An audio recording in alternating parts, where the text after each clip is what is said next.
Nah, disitulah kenapa mu'allaf termasuk orang yang perlu dikuatkan dengan zakatnya.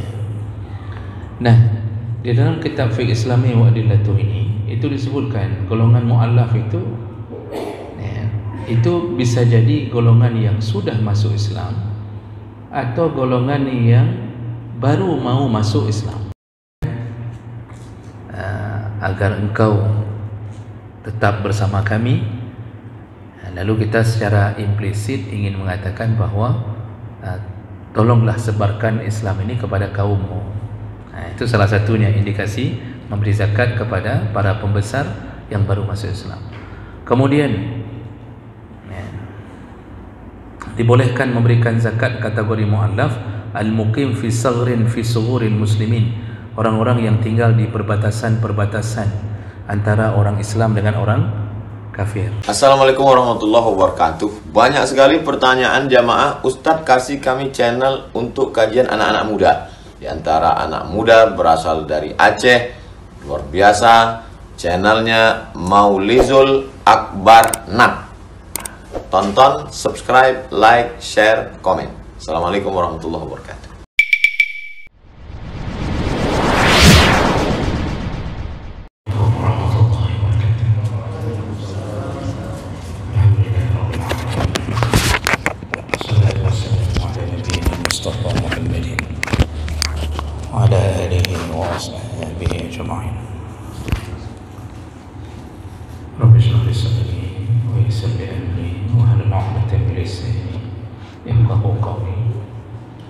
Segala puji bagi Allah, kemudian salawat dan salam kepada Rasulullah, pada keluarga dan seluruh sahabat-sahabatnya.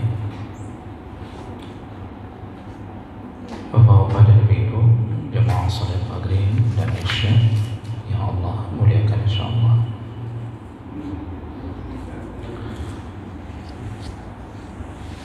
Kita sedang membahas tentang orang-orang yang berhak menerima zakat.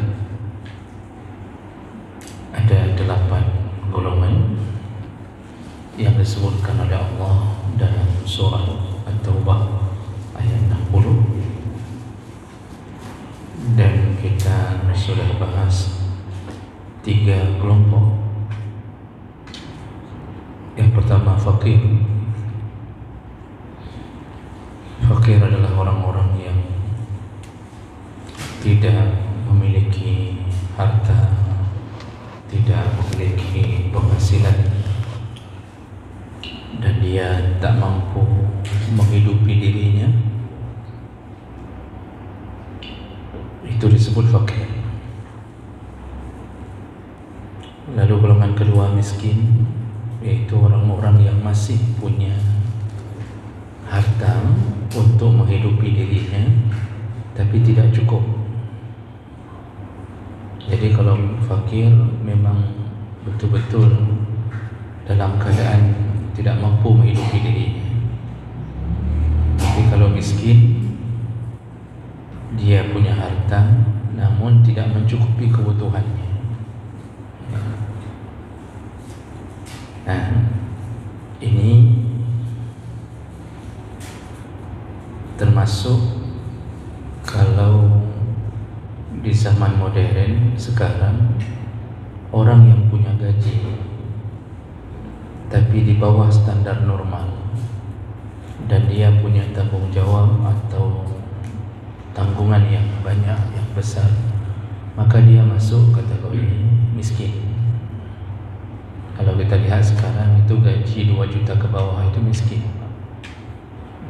Seseorang punya gaji 2 juta, lalu punya anak, punya istri.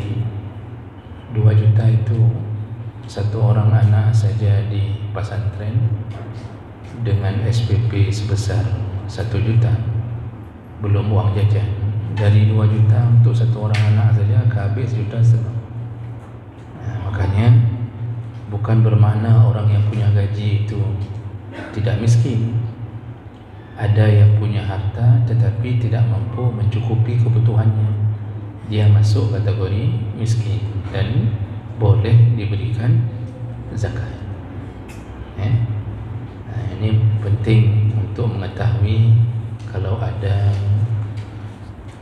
distribusi zakat atau apapun yang ada di kampung. Jadi miskin itu bukan bermakna asal sudah ada kerja, sudah ada gaji dianggap bukan orang miskin. Tidak begitu. Yang sudah punya gaji pun masih miskin kalau tak mampu mencukupi kebutuhannya. Ini bukan kebutuhan berdasarkan nafsu, kebutuhan primernya tidak sanggup. Biasanya kalau kita patok tu, gaji 2 juta itu masih miskin.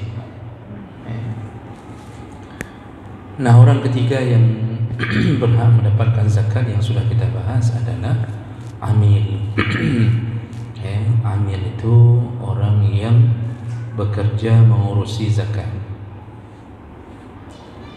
Dan amil itu disyaratkan harus orang yang adil, orang yang bertakwa dan faham tentang fikih zakat.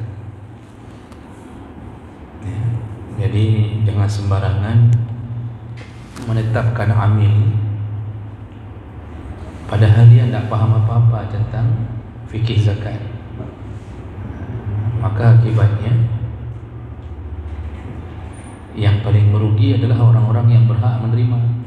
Gara-gara amil tidak faham tentang cara mendistribusikan, maka banyaklah kerugian yang diterima. Apalagi sampai amil memberi kepada orang yang diharamkan zakat.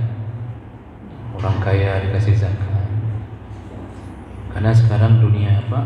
Dunia menolong saudara sendiri. Anak saja bisa dijadikan wakil presiden.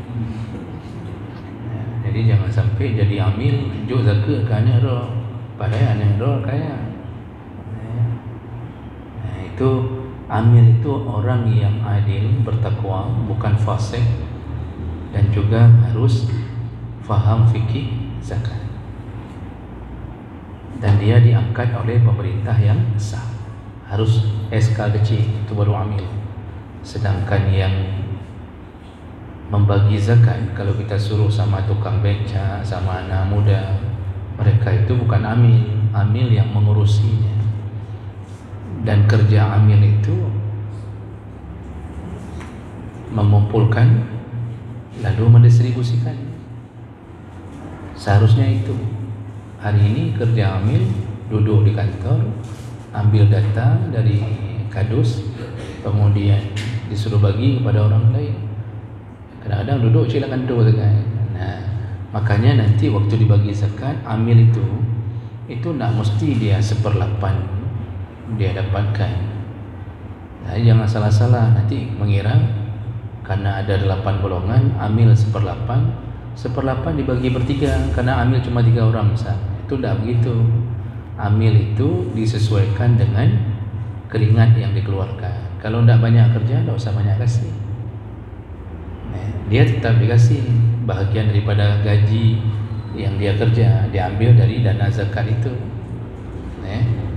Tetapi dia disesuaikan dengan kerjanya. Karena orang mengira begini kan, zakatnya kan wajib bagi 8, jadi kan amil kan 1/8, sedangkan fakir miskin bisa mencapai puluhan orang. Amil cuma bertiga, kena bagi 8, bertumpuk pen pak amil mandu. Nyatalah amil sesuaikan berapa kerja yang efektif, kerja berapa misal. Misal dalam kerja seminggu si uro dah kira tentu. Binan tadi cok, kena bagi 1/8 mandum ke amil. Sedangkan fakir dibagi 1/8. 1/8 dibagi 75 orang. Kan kena betul ini kan. Jadi amil itu diberi sesuai dengan keringannya, ditentukan. Dan jangan berlebih-lebihan, baik mensunuh-sunuh mbak bud cok harta zakat. Jangan bersunus-sunus, sunus-sunus. Jangan berlomba-lomba mencari makan dari harta zakat. Amil itu wajib dapat, tapi jangan sampai tidak sesuai dengan keringatnya. Okey, baik. Berikutnya, orang berikutnya yang kita bahas yaitu al-mu'allafatu qulubuhum. Yang wajib, yang boleh menerima zakat, yang berhak adalah mu'allafatu qulubuhum. Mu'allaf dari kalimat allafa yu'allifu, itu artinya yang dilunakkan, dilembutkan. Alif itu yang lembut, yang jinak. Mu'allafatu yang dijinakkan atau dilembutkan. Qulubuhum, hati mereka. Jadi kelompok yang keempat ini orang-orang mu'allaf yang sedang kita jinakkan hatinya. Siapa mereka? Yaitu du'afa'un niyah fil Islam, orang-orang yang masih lemah keislamannya. Masih lemah keislamannya, artinya mereka dalam keadaan baru masuk Islam. Karena mereka baru masuk Islam, maka perlu dikuatkan hati mereka. Caranya adalah dengan menolong mereka melalui harta. Karena kebiasaan orang-orang yang masuk Islam dari zaman Nabi, maka dia akan dijauhi oleh keluarganya. Bapak kalau mendengar cerita dan melihat sendiri, kalau ada satu orang Cina masuk Islam, maka seluruh keluarga bersepakat memusuhinya. Ini sudah ada beberapa orang yang kami dapatkan, terutama dari golongan etnis Cina. Itu kalau ada satu orang saja keluar dari agamanya, dari Buddha atau Kristen, masuk Islam, itu sepakat semua mereka, keluarga besar, mengajak-ngajak, mendorong-dorong untuk menjauhi orang itu. Dan semuanya tidak mau bantu. Dia akan diusir, kemudian tidak akan diberikan bantuan ekonomi apapun. Maka sering sekali mu'allaf terjebak di dalam kemiskinan ketika baru masuk Islam. Nah, disitulah kenapa mu'allaf termasuk orang yang perlu dikuatkan dengan zakatnya. Nah, di dalam kitab Fiqh Islami wa Adillatuh ini, itu disebutkan golongan mu'allaf itu bisa jadi golongan yang sudah masuk Islam atau golongan yang baru mau masuk Islam. Nanti ada terjadi perbedaan pendapat, itu boleh kasih enggak yang baru mau masuk karena mereka masih kafir. Tapi dalam catatan sejarah kehidupan Nabi, Nabi pernah memberi kepada orang-orang yang kafir tapi masih terindikasi akan masuk Islam. Jadi sudah bau-bau masuk Islam nih, tapi masih kafir, dan Nabi pernah memberinya. Contoh dalam hadis riwayat Muslim, anna Rasulullah sallallahu alaihi wasallam a'ta Aba Sufyan bin Harb wa Safwan bin Umayyah wa Uyainah bin Husain wal Aqra' bin Habis wa Abbas bin Mardas kullu insanin minhum mi'atun minal ibil. Setiap mereka mendapatkan 100 ekor unta. Bayangkan mereka mendapatkan hadiah dari Nabi dengan tujuan agar mereka tertarik untuk masuk Islam. Makanya para ulama khilaf, berbeza pendapat. Bolehkah uang zakat kita, enggak mesti uang, zakat bisa jadi hewan, bisa jadi tumbuhan tadi. Bolehkah zakat itu diberikan kepada mereka yang masih kafir dengan tujuan menundukkan hati mereka? Faqala al-Hanabilah wal Malikiyah, menurut mazhab Hanbali dan Maliki, yu'tawna targhiban fil Islam. Mereka boleh diberikan untuk membuat mereka tertarik kepada Islam. Kenapa? Lianna Nabi, karena Nabi SAW pernah memberikan kepada orang-orang yang masih musyrik dengan tujuan agar tunduk hati mereka kepada Islam. Jadi kalau menurut mazhab Malik dan Hambali, ternyata mu'allaf itu bukan hanya yang sudah masuk, yang tanda-tanda mau masuk pun boleh dapat zakat. Itu menurut Maliki dan Hambali. Tetapi menurut Hanafi dan Syafi'i, la yu'ta al-kafir minaz zakat, tidak boleh memberikan zakat kepada orang kafir, la li ta'lif wa la li ghairi, baik untuk menundukkan hati mereka atau selain daripada itu, maka sama sekali tidak boleh memberi zakat kepada mereka yang masih kafir.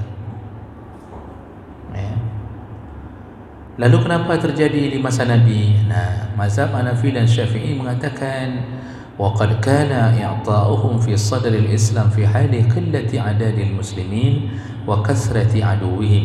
Itu terjadi dulu karena jumlah kaum muslimin masih sedikit dan orang kafir jumlahnya mayoritas, sehingga supaya Allah menolong Islam ini di dalam keadaan yang masih sedikit dengan cara melunakkan hati orang kafir agar tidak menzalimi kaum muslimin yang masih sedikit itu. Jadi maksud mazhab Hanafi dan Syafi'i, nyanu roji hingga oleh Nabi keadaannya berbeda dengan keadaan kita sekarang. Dan buktinya kata mazhab Syafi'i dan Hanafi, walam yu'tihim al-khulafa ar-rasyidun ba'da Rasulillah. Tidak ada catatan bahawa khulafa ar-rasyidin, yaitu Abu Bakar, Umar, Utsman, Ali, tidak ada catatan setelah Nabi mereka masih memberi zakat kepada orang kafir. Jadi maksudnya di masa Nabi wajar, karena supaya janganlah sampai terlalu teraniaya kaum muslimin di waktu masih sedikitnya. Begitu kaum muslimin sudah kuat, maka khulafa rasyidin pun tidak pernah memberi zakat kepada orang kafir.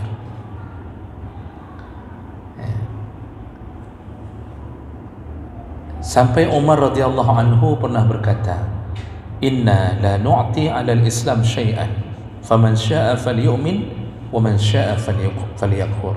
Kami tidak akan memberi apapun di atas keislaman kami. Maksudnya kami orang Islam tidak akan memberi apapun kepada orang-orang kafir. Barang siapa yang masuk Islam, barang siapa yang ingin beriman silahkan, yang ingin kafir silahkan. Jadi maksudnya tidak ada urusan kita menundukkan hati mereka dengan memberi zakat. Kena kafir lah, kalian pilih kafir, silahkan pilih kafir. Jadi kalau seandainya keadaannya sudah berbeda, maka tidak boleh hari ini orang Islam memberi zakat kepada orang kafir. Pertama, karena kita sudah kuat. Yang kedua, malah membuat mereka hari ini merasa tersanjung, seakan-akan kita mengharap sesuatu dari mereka. Makanya kalau kita lihat Pak, dari dua pandangan ini, pandangan pertama masih boleh kasih ke orang kafir yang ada bau-bau mau masuk Islam. Pandangan kedua, Hanafi Syafi'i mengatakan tidak boleh. Maka yang lebih utama untuk dilaksanakan adalah pandangan yang kedua, karena keadaannya sudah berbeda. Kupu tak puja orang kafir. Walaupun kenyataannya kita di satu-satu negara itu masih berharap dengan kekuatan orang kafir. Buktinya orang-orang yang berada di daerah pecahan Rusia, pecahan Uni Soviet, itu masih bergantung pada Rusia, Pak. Dan itu bukan satu negara, beberapa negara masih bergantung pada Rusia agar Rusia tak menyerang mereka. Makanya mereka ketika terjadi perang yang Rusia terlibat di dalamnya, kaum muslim pun ikut untuk membantu dengan tujuan Rusia menahan kezaliman terhadap kaum muslimin. Makanya kenapa Chechnya membantu Rusia memerangi Ukraina? Padahal kan itu perang kafir dengan kafir, Pak. Kenapa pasukan muslim Chechnya agak tolong orang Rusia? Enggak ada lain. Politik balas jasa polisi, karena Putin itu paling kuat membela orang Islam. Jadi ketergantungan terhadap kafir itu ada juga. Cuma tetap kalau dalam urusan zakat itu tidak disuruh memberi zakat kepada orang kafir karena berharap kekuatan mereka dapat. Cuma sekarang kadang-kadang zakat tidak dikasih, tapi hasil alam terpaksa saja, Pak. Hasil alam terpaksa kasih. demi mendapatkan kekuatan, apalagi menjelang akhir zaman. Maka kita ini, kata Rasulullah, bagaikan buih di lautan, jumlahnya banyak tapi diombang-ambing oleh gelombang, hana daya. Hanya tingkat Palestin dihancurkan habis-habisan, 9 negara Arab yang berada di sekitarnya tidak berdaya sedikit pun. Tahun 1976 perang Sinai, merebut Sinai. Israel Pak, sendiri, di belakangnya diberi dukungan oleh Amerika, sendiri, dilawan oleh berapa negara Arab?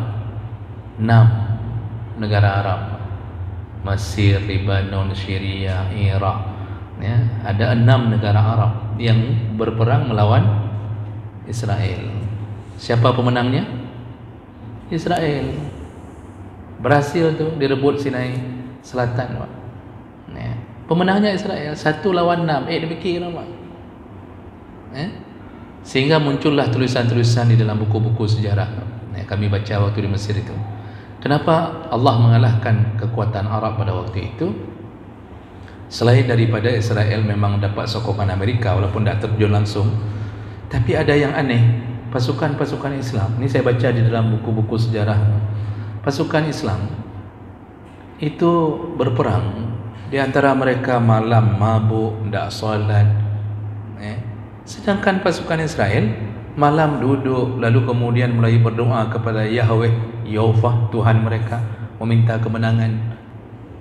Yang ini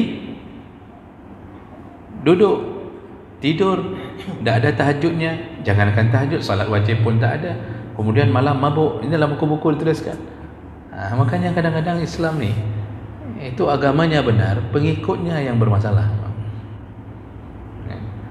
Jadi dengan begitu,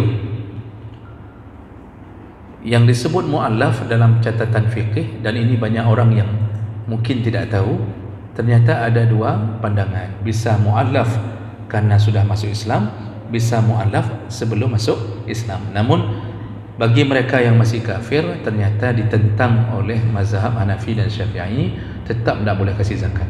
Dan apa yang terjadi pada masa Nabi itu karena keadaan Islam masih minoritas. Lalu kemudian orang-orang yang mu'allaf yang sudah masuk Islam, itu dikategorikan mu'allaf yang sudah masuk Islam.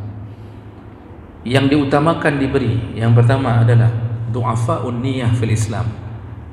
Jadi dia masuk Islam tapi masih lemah sekali keislamannya, lemah sekali, artinya salat belum, masih di ambang-ambang batas mau keluar lagi. Jadi masuk Islam tapi tidak berpengaruh pada keimanannya. Itu perlu diperkuat dengan bantuan-bantuan zakat untuk mengikat hatinya tentang keagungan dan kemuliaan Islam. Kan banyak yang begitu, Pak, damang Islam damang, tapi maksiat kita lihat masih jalan. Misal contoh banyak artis-artis masuk Islam,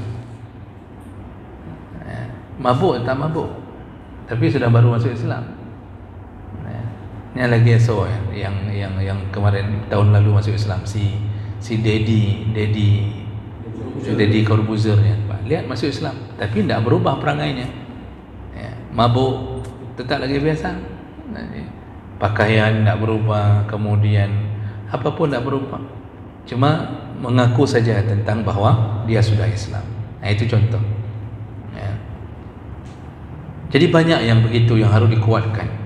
Sebenarnya bukan dikuatkan secara ekonomi, tapi dikuatkan kami ada, kami saudaramu. Jadi yang dihitung di sini bukan ekonominya sebenarnya, walaupun itu satu sisi, tapi niatnya masih lemah sekali. Nah, golongan kedua dari mu'allaf yang boleh diberikan yang sudah masuk Islam adalah asy-syarif al-muslim fi qaumihi alladhi yatawaqqa' bi ata'ihi islamu nudara'ihi. Jadi orang-orang yang masuk Islam dan dia terpandang di kaumnya, dan kita berharap dengan kita memberikan zakat kepadanya, maka dia lebih kuat dakwahnya untuk memasukkan kaumnya, dan itu Nabi lakukan kepada para pembesar-pembesar di Quraisy yang belum masuk, yang baru masuk Islam. Nabi segera melayani mereka. Contohnya Abu Sufyan, itu kemudian dikasih oleh Nabi zakat yang banyak dengan tujuan keberadaan dia agar bisa menyeru Islam kepada kaum. Dan ini berarti golongan kedua dari mu'allaf adalah orang yang terpandang di kaumnya. Contohnya misal kepala suku, misal kepala suku Dayak, kita perkenalkan Islam dan dia menyatakan Islam, tapi baru dia, supaya kuat hatinya untuk menyeru kepada yang lain, maka disuruh berikan zakat. Jadi zakat itu pemberian dari agama, istilahnya ini kami berikan agar engkau tetap bersama kami. Lalu kita secara implisit ingin mengatakan bahawa tolonglah sebarkan Islam ini kepada kaummu. Itu salah satunya indikasi memberi zakat kepada para pembesar yang baru masuk Islam. Kemudian dibolehkan memberikan zakat kategori mu'allaf al-muqim fi saghrin fi sughuril muslimin, orang-orang yang tinggal di perbatasan-perbatasan antara orang Islam dengan orang kafir. Untuk apa? Agar mereka bisa menahan keburukan yang mereka dapatkan dari orang kafir. Jadi kan Islam di perbatasan itu Pak, itu mengkhawatirkan.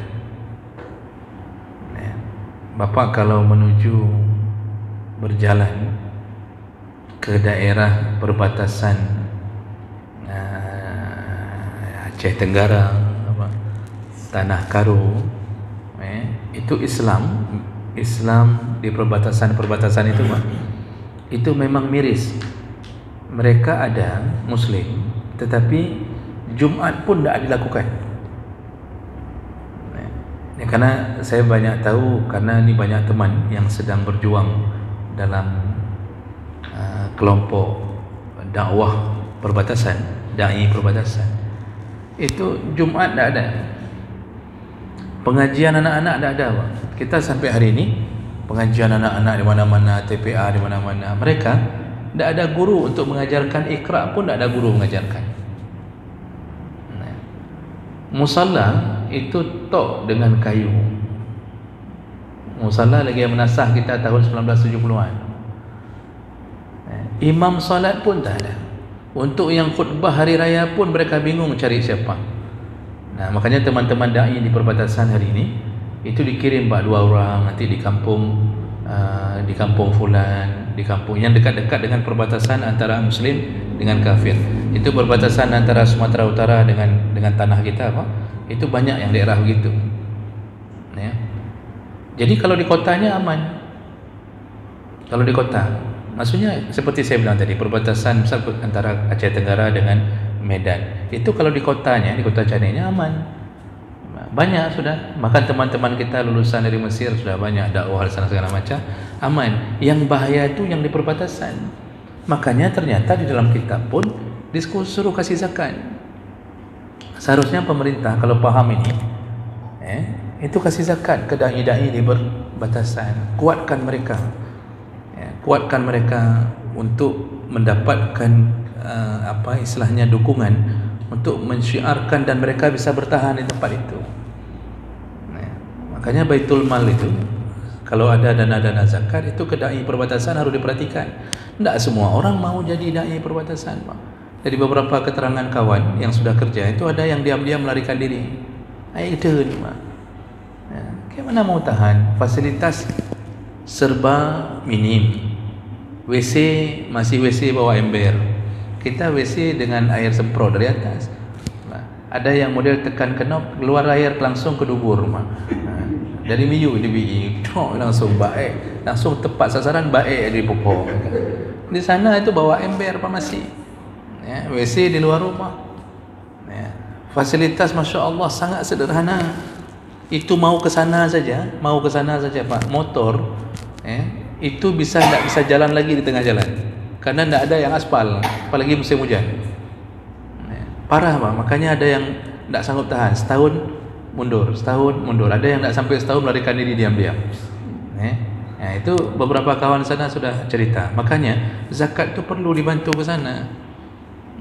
Kita kan hidup di kota aman, ustaz-ustaz di kota cukup aman-aman Pak. Mengajar kayak gini, di depannya semua sudah, ini mu'alaf tu bukan ni Pak? Bukan, di depannya sudah kuat-kuat sekali keislamannya, maka lebih malim jamaah daripada ustaznya. Di sini kita duduk baca kitab, ajarkan ilmu, di sana tak bisa. Nah, makanya di sini telah disebutkan termasuklah orang-orang di perbatasan itu perlu dibantu dengan zakat. Makanya sayangnya, kenapa tadi amil harus orang yang faham fikih zakat? Gara-gara nak faham, jauh ke orang-orang yang kamapan. Nanti ada anak sendiri mau sekolah, dapat beasiswa dari zakat, kampung Pak. Sedangkan orang butuh tak dikasih. Kerana bapak jaga Baitul Mal, akhirnya dapat semua dari kemenangan hudik orangnya.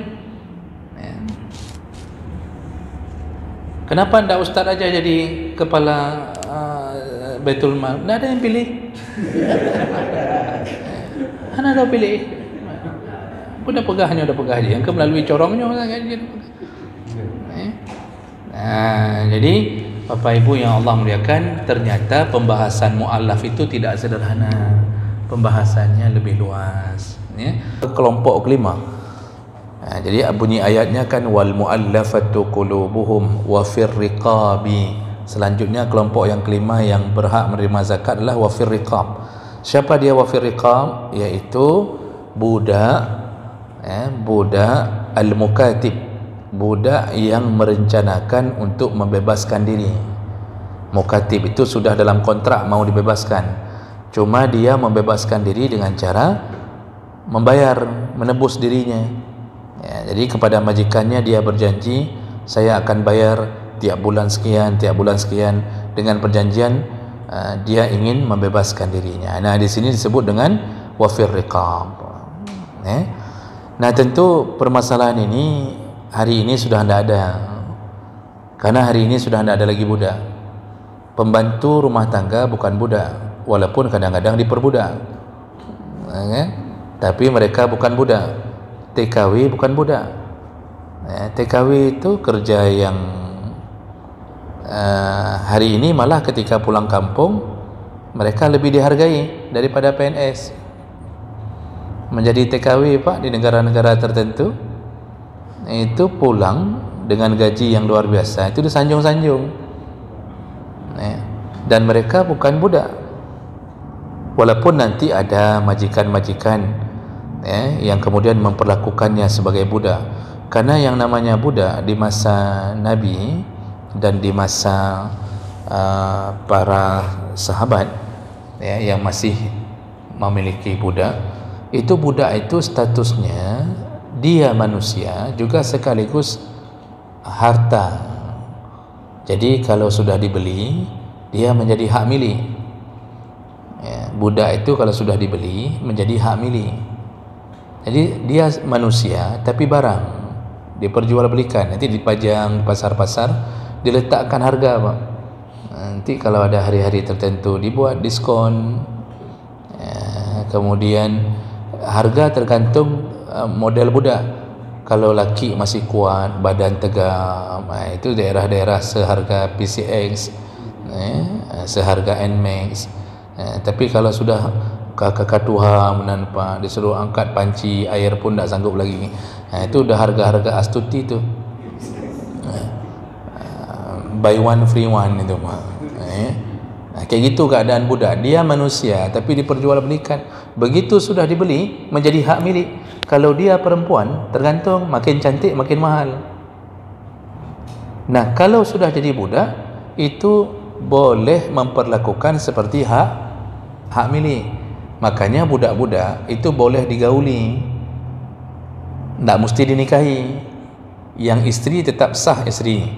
Budak itu boleh dicampuri oleh majikannya karena dianggap itu barang hak milik. Maka nanti ada anak, ada anak dari istri, ada anak dari budak. Nah, anak dari budak ini selama tidak dimerdekakan oleh ayahnya sendiri, dia tetap dianggap budak. Begitu kehidupan masa lalu. Makanya Islam membuat kafarah rata-rata membebaskan budak. Kafarah berhubungan suami isteri di siang Ramadan, bebaskan budak. Kafarah sumpah, bebaskan budak. Macam kafarah zihar, iaitu mentalak isteri dengan cara jahiliyah, yang mengatakan engkau bagaikan punggung ibuku, itu mentalak isteri dengan cara jahiliyah, maka harus membayar kafarah, denda, dan talaknya tidak jatuh, tapi harus bayar denda karena mengucapkan itu. Apa dendanya? Bebaskan budak. Pokoknya semua urusan bebaskan budak, bebaskan budak. Maka Islam membebaskan budak melalui cara yang sangat efektif.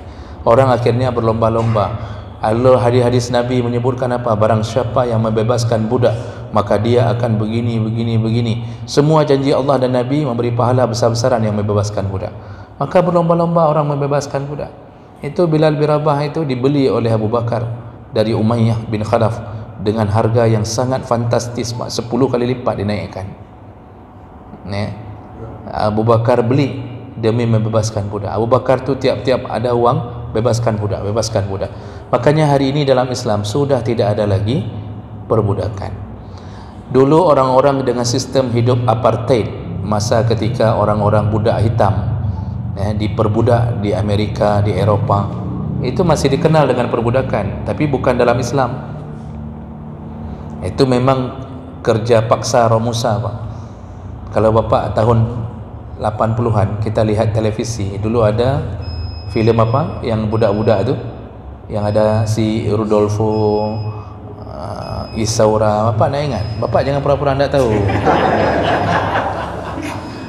Masa ustaznya tahu, bapaknya nak tahu? Pura-pura kala, pura-pura tak tahu. Padahal habis filem nonton. Itu hidup tu masa perbudakan dulu tu. Hidup masa perbudakan. Jadi Islam itu sekarang tidak ada lagi. Jadi kalau begitu sebenarnya dari 8 kelompok zakat, dari 8 kelompok zakat itu yang tertinggal cuma 7, Pak. Jadi kalau sekarang dibagi 7, karena budak itu dah pasti tidak ada lagi. Baik, sudah bunyi, Pak. Berarti jam itu terlambat, Pak. Lambat jam sangka tidun kah lambat. Jadi mudah-mudahan minggu depan tak lambat lagi deh, Pak. Mudah-mudahan. Baik, karena waktu azan telah tiba, kita cukupkan malam ini. InsyaAllah kita bertemu kembali di malam Senin yang akan datang. Oh, mohon maaf Bapak, malam Senin yang akan datang saya tidak bisa, karena saya berangkat ke Bandar Sabtu, pulang Senin subuh. Oh, pulang Senin subuhnya malam apa? Oh, jik masuk, insyaAllah. Ya, bisa insyaAllah. Baik, demikian kita tetap masuk insyaAllah. Demikian, subhanakallahumma bihamdik, asyhadu an la ilaha illa anta, astaghfiruka wa atubu ilaih. Wassalamualaikum warahmatullahi wabarakatuh.